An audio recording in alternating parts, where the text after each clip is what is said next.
You know, I've done a lot of server-side programming as well as front-end development in my career.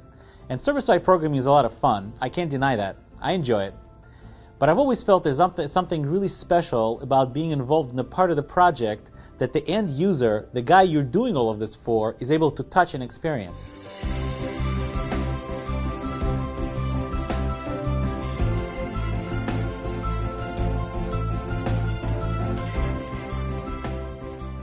I think it's become clear, especially in the last few years, that having solid web page development skills on your software team is paramount to the success of not only your project, but the success of your product as well.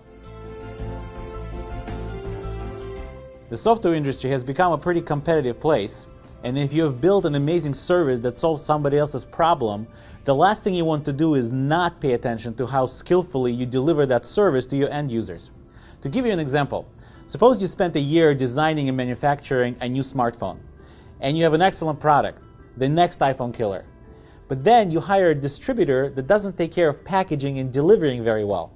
The phone shifts around in its box during shipping, gets banged up. By the time it gets to the hands of the user, it doesn't look so great, it's scratched, the buttons don't always work. Your big product launch fails. Proper layout and functionality of your website, making sure it looks and functions on someone's mobile device just as well as it does on someone's desktop computer, is the delivery mechanism. It's the packaging and shipping of your product to the end user. That last step can make it or break it. So it's essential to not just know how to tinker with HTML, CSS, and JavaScript, but to have solid skills to code up a modern front-end web application. Nowadays, employers and hiring managers know this. In this course, we're going to cover all the essential and fundamental website coding skills. We're going to cover not only the how, but also the why, so you truly understand the reasons behind what you're doing. It's a fairly comprehensive course, so even if you're already familiar with these technologies, you will likely have a number of aha moments. We're going to cover HTML5, CSS3, Twitter Bootstrap CSS framework, which is the most widely used CSS framework today. We'll also cover JavaScript as a programming language of the web, and we'll learn how to use Ajax to retrieve data from the server and then dynamically update the content without having to reload the whole page. We'll also learn responsive design, which is how you code a web page so that it displays properly across all types of devices, mobile and desktop.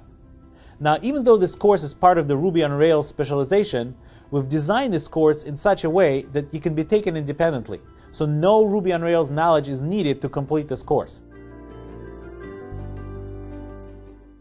I think what also makes this course, and really the entire specialization, so special is that the people involved in putting it together aren't just teaching an engineering program of Johns Hopkins University, which is one of the top universities in the United States, but also because we actually do this stuff for a living.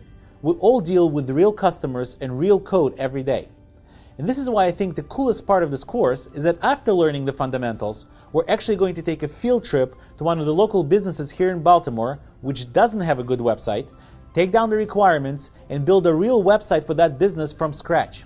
We'll take you on the journey of coding up a real website that will work across all devices, desktop and mobile, that the business will actually use after the course is over. No throwaway example code here.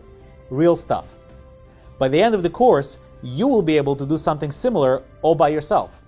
So I hope you enroll and join me in this course. It will be a lot of fun.